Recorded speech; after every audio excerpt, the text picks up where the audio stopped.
the bridge that touched the sky. To connect two cities, they built a line across the earth. To connect a nation, they built a bridge that defied imagination. It begins in the Jiangsu province of eastern China, a vast flatland stretching endlessly across the horizon, cut by rivers, lakes, wetlands, and rice paddies. For centuries, this region was the land of farmers, fishermen, and forgotten villages. But in 2006, something changed. A vision took shape, one drawn not with pen and ink, but with reinforced steel, pre-stressed concrete, and sheer national ambition. The Danyang, Kunshan Grand Bridge. At over 102.4 miles, 164.8 kilometers, long, it is the longest bridge in the world, so long that if you drove its entire length, you could cross the English Channel 4 times, and still not reach the end. But this isn't just about engineering. This is about what happens when a nation decides to outrun its own geography. This is about what it takes to connect 175 miles of unforgiving terrain, and who pays the price when a government says, "Make it happen." The bridge stretches across the floodplains of the Yangtze River Delta, from Danyang to Kunshan, supporting the world's fastest high-speed rail, the Beijing-Shanghai line. What rides on this bridge isn't just a train, it's China's promise of dominance. Workers called it the bridge that never ends. Engineers called it an impossible line. The world called it madness, until it was finished. And the most haunting part, it didn't just break records, it broke men. But behind its concrete skin, there's a story few dare to tell. And that's just where it begins. The unseen race, why this bridge was built. Every empire leaves behind monuments. But some are built not for the present, but to defy the future. In 2006, the Chinese government announced something bold, a new high-speed railway connecting the political capital of Beijing to the financial capital of Shanghai, two of the most powerful cities in the country, separated by over 800 miles of rivers, mountains, wetlands, and industrial sprawl. At first, the world saw it as just another infrastructure project. But beneath the surface, it was far more than that. This wasn't just about speed. It was about dominion, over land, over time, over nature itself. It was a statement. China wasn't just building railways. It was building a new identity, fast, modern, unstoppable. But one stretch of the route presented a problem. The Yangtze River Delta. Soft, unstable land, prone to flooding, crisscrossed with water channels. Engineering a traditional railway across it would be slow, dangerous, and riddled with delays. The solution: don't go around it. Don't build on it. Fly above it. The answer was a megastructure, a bridge so massive it would float the railway above the swamps, lakes, and farmland for over 100 miles straight. But this wasn't just an engineering choice. It was a geopolitical power move. By building the Danyang, Kunshan Grand Bridge, China was doing something symbolic, declaring to the world that nothing, not terrain, not budget, not physics, would stop its rise. And it worked. When the Beijing-Shanghai high-speed rail launched in 2011, it cut travel time in half, from over 10 hours to under 5. A miracle of transportation. But beneath the miracle came sacrifice. Because what this bridge demanded wasn't just concrete and steel, it was flesh, blood, and silence. And it gets worse. The human machine, who paid the price to build it? Every mile of concrete hides a human story, and not all of them survived to tell it. The Danyang, Kunshan Grand Bridge didn't build itself. It required a human army, over 10,000 workers, spread across a construction zone longer than some countries. For 4 relentless years, they lived in makeshift camps, under punishing sun and freezing wind, waking before dawn to pour concrete into the bones of an invisible giant. And there was no margin for error. The bridge required over 450,000 tons of steel, 2.5 million cubic meters of concrete, and 9,500 concrete pilings driven deep into the wet, unstable earth, each needing perfect placement. But this wasn't a project fueled by inspiration. It was fueled by exhaustion, pressure, and silence. Many of these workers came from poor rural villages. Most had no formal training in engineering or safety. They were paid by the day, and told that the success of the nation rested on their shoulders. What they weren't told was how dangerous it would be. Electrocutions, Crane collapses. Heavy machinery malfunctions. In the rush to meet deadlines and avoid national embarrassment, safety reports were buried. Accidents were underreported. Deaths were unacknowledged. One worker reportedly said, when someone got hurt, they just brought in someone else. There are no official records of how many lives were lost on the Danyang, Kunshan Grand Bridge. The government has never released the data. But those who were there whisper about it. They say the bridge runs not just across the earth, but across the backs of the forgotten. And perhaps the most haunting part, they didn't build it for themselves.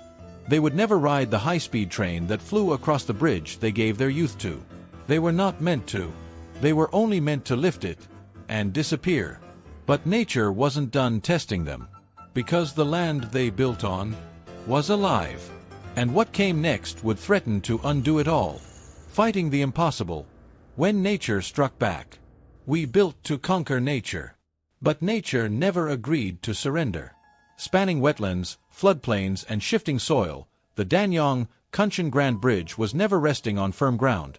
It was resting on risk. The Yangtze River Delta is no friend to permanence. Its saturated earth moves. It swells. It sinks. From the very beginning, engineers knew they were building atop something that didn't want to hold still. So they did the unthinkable. They didn't just build a bridge. They created a kind of floating highway, elevated by tens of thousands of pilings that plunged over 100 feet into the shifting soil.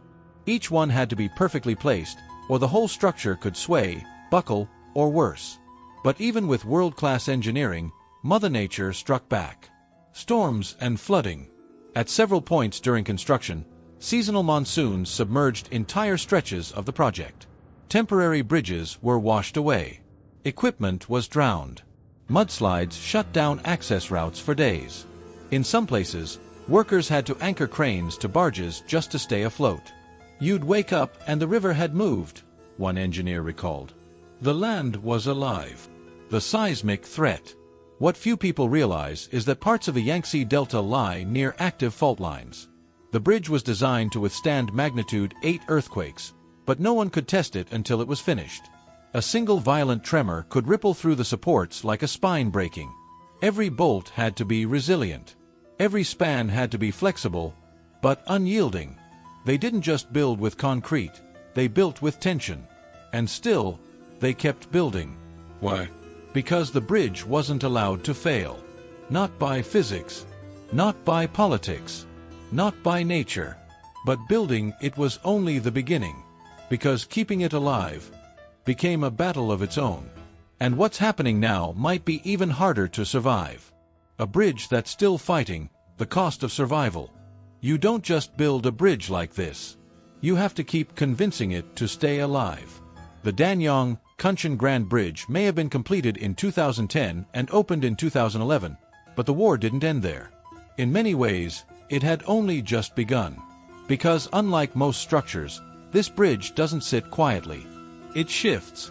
It breathes. It bends with the weather, the seasons, the world changing around it. And if left unchecked, it will break. A living machine. Every week, crews are dispatched across the entire 102.4-mile stretch to inspect it. They walk the lines, measure micro-fractures, test supports, adjust bolts. The steel expands in the heat, contracts in the cold. Humidity causes corrosion. Wind stress rattles sections loose. Just keeping the bridge operational requires a rotating team of hundreds, along with drones, GPS systems, and real-time sensors embedded deep within the structure, constantly feeding back data about its posture, pressure, and tilt. It's like monitoring the heartbeat of a giant. If one support weakens too much, if water seeps in too far, if nature tilts the ground even a few inches, it could trigger a catastrophic failure. But there's something even more haunting. A race against time. Bridges like this weren't meant to last forever. Even with perfect upkeep, the projected lifespan is 100 years. That means by the end of this century, the longest bridge in the world may begin to die, piece by piece. And as climate change accelerates, as floods intensify and foundations shift, that timeline may shrink. In the end, we're not just maintaining a bridge. We're holding back decay. Holding back nature itself. But the question no one dares ask is this: what happens when we can't anymore? Because behind the engineering marvel is a deeper truth, one that has nothing to do with steel and everything to do with power. And that's where the story turns. More than steel, what this bridge really means. Every empire builds monuments, not to show what they are, but what they want the world to believe.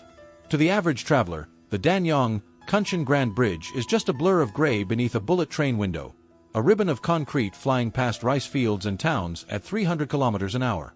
But to those who designed it, to the government that funded it, to the global audience watching it rise, it's not a bridge. It's a message of dominance, a flex of capability, and perhaps a warning. Because make no mistake, the Danyang, Kunshan Grand Bridge isn't just a transportation marvel. It is a symbol of national power, built during a time when China was sending a clear signal to the world. We will not be outbuilt. We will not be outpaced. We will rise. And rise they did. By the time the bridge was completed, China had built the largest high-speed rail network in the world. The country now holds over 60% of the global total, with thousands of kilometers of new lines still under construction. But beneath the celebration of growth is something else, something rarely spoken of. Critics have called many of China's megaprojects unsustainable, overbuilt, even performative.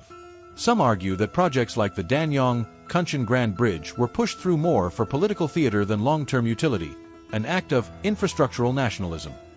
And yet, it stands against time, against doubt, against reason. Because to China, and perhaps to every rising empire, legacy matters more than cost.